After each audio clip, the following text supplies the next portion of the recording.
Bien, voy a dar ahora lo que se llama derivada logarítmica. La derivada logarítmica básicamente es esta fórmula, ¿sí? O sea, supónganse que tienen una función positiva derivable en algún intervalo AB. Entonces, si uno aplica el logaritmo de la función y lo derivo, esto acá estaría usando la regla de la cadena, porque es el logaritmo de una función, y por la regla de la cadena sería, si yo llamo todo esto u, sería el logaritmo de u, la derivada es 1 sobre u, o sea, 1 sobre f, por la derivada de lo de adentro, f'. ¿Sí? O sea, esta fórmula que está acá no tiene nada de raro, simplemente es expresar en forma cerrada, por la regla de la cadena, lo que sería la derivada del logaritmo de f. ¿Okay? Y esto se llama la fórmula de la derivación logarítmica. ¿Okay? ¿Para qué es útil eso? Bueno, la fórmula sirve para derivar funciones que tienen forma exponencial. ¿Okay? Voy a hacer algunos ejemplos. Por ejemplo, tomen la función seno de x a la x y quieren derivar esa función. Entonces, yo lo que voy a llamar f va a ser todo esto lo de adentro. Yo quiero saber la derivada de la f.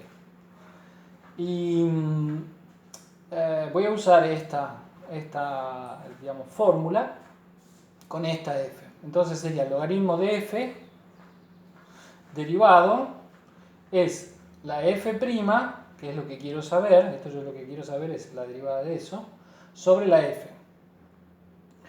Bien, hasta ahí parece que uno no tiene ninguna información, pero lo que ocurre acá es que cuando toman el logaritmo, y esta función es un seno de x a la x, acá uso la propiedad del logaritmo y es que la exponencial puede caer. Y entonces, acá esto se transforma en un producto. La derivada de un producto uno la conoce, sería la derivada del primero por el segundo, que es este término, más la derivada del segundo, que es, esto es una regla de la cadena, es 1 sobre seno por la derivada de adentro, que es coseno, por el primero. ¿Está bien? He usado dos reglas ahí, la regla de la cadena y la regla del producto. Conclusión, si uno mira,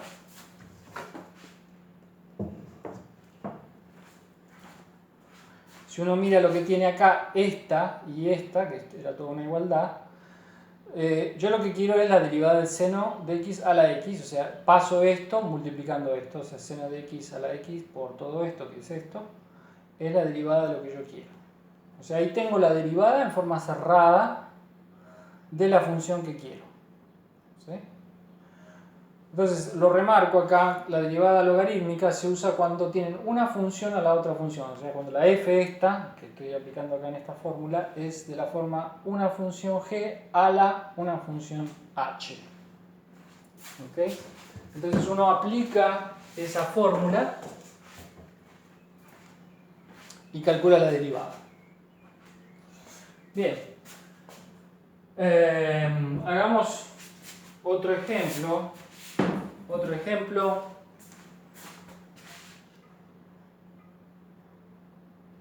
es ese, por ejemplo, ahí voy a tomar algo conocido, en realidad x a la r, f de x es x a la r, voy a suponer que r es un número real, no nulo. Por supuesto, si el r es un número n natural, 1, 2, 3, ya saben cómo es la derivada. Pero ahora voy a suponer que r es un número real, podría ser un medio, o sea, podría ser la raíz de x o podría ser un tercio, la raíz cúbica, etc. Podría ser cualquier número. Entonces aplico la derivada logarítmica, tomo el logaritmo de f, el logaritmo de f es el logaritmo de x a la r, y esto es la derivada de f sobre f. Y acá otra vez aplico que el exponente cae, ahora el exponente está fijo, es un número, cae, y derivo eso. La derivada de eso es, como r es un número fijo, es 1 sobre x. Entonces yo lo que quiero es la derivada de x a la r, entonces tengo que pasar el x a la r multiplicando esto. Entonces eso me da r por x a la r sobre x, o sea, x a la r menos 1. O sea, la derivada de x a la r es esto. Y fíjense que esta fórmula, ¿sí?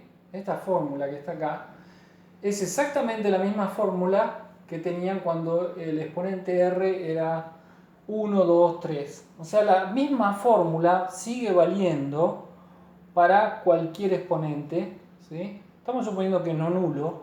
En realidad vale también para r igual a 0, porque la derivada de R0 sería la derivada de 1, que la derivada de una constante es 0. Y si ponen acá r igual a 0, acá les da 0, así que esto se anula. Así que también en realidad vale para r igual a 0. Les dejo como ejercicio, vean cuánto da la derivada de 10 a la x. También se puede usar la derivada logarítmica. Entonces, más o menos ahí hice una tablita de las funciones que tenemos y sus derivadas, f y f'. Y estas son las funciones que fui desarrollando y que tengo las derivadas. ¿Okay? A la x, logaritmo en base e, tangente, arcotangente, arcoseno, coseno, etc. Están todas la tablita. Después voy a usar la tablita esta, digamos, porque vamos a tener más adelante el problema inverso. Acá tengo la f y quiero saber la derivada. El problema inverso es si yo tengo la derivada, ¿quién es la función? ¿Okay? Bien, y en realidad me falta introducir las últimas funciones que voy a introducir, que son lo que se llaman las funciones hiperbólicas. Las funciones hiperbólicas también las tienen en la calculadora. La diferencia es que tienen lo que se llama el seno hiperbólico, coseno hiperbólico y tangente hiperbólica. Y para diferenciarlas de las funciones trigonométricas se le pone una h de hiperbólica. La definición del seno hiperbólico es la siguiente. El seno hiperbólico de x es e a la x menos e a la menos x sobre 2. El coseno es lo mismo, pero con un más. Y la tangente hiperbólica es el seno hiperbólico sobre el coseno hiperbólico. Ahí hice más o menos la gráfica de las funciones. El seno hiperbólico es algo así. Es una función impar. Si cambian x por menos x, sale un menos en realidad afuera, porque este se transforma en e a la menos x y este en e a la x, así que hay que multiplicarlo por un menos para que queden los signos bien. Es una función impar, pero no es una función acotada como el seno común. ¿Okay? El coseno hiperbólico tiene esta forma, es par, porque cambio x por menos x y no cambia nada, no cambia la función. Y en 0 pueden calcular, fíjense, e a la 0 da 1, e a la 0 da 1, 1 más 1, 2, esto da 1, o sea, en 0 vale 1 y es una función par. Más o menos el gráfico es eso, tampoco es una función acotada. Eso se ve más o menos fácilmente porque si el x es grande, e a la menos x es muy chiquito, y entonces esto se parece como a e a la x sobre 2. Y e a la x, si el x es positivo, es muy grande. Y lo mismo este. Y si x es negativo, el que pesa es este factor, y se hace grande también. Pero acá se hace grande, pero tiene un menos, así que por eso es menos.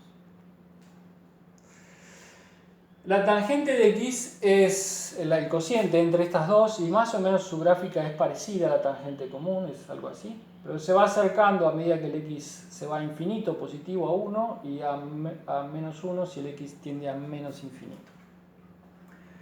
Lo interesante de estas funciones es que se parecen bastante a las funciones trigonométricas. Porque si ustedes derivan esto, la derivada de e a la x es e a la x y la derivada de e a la menos x es menos e a la menos x, o sea que este signo se transforma en más cuando lo derivan, o sea que la derivada del seno es el coseno.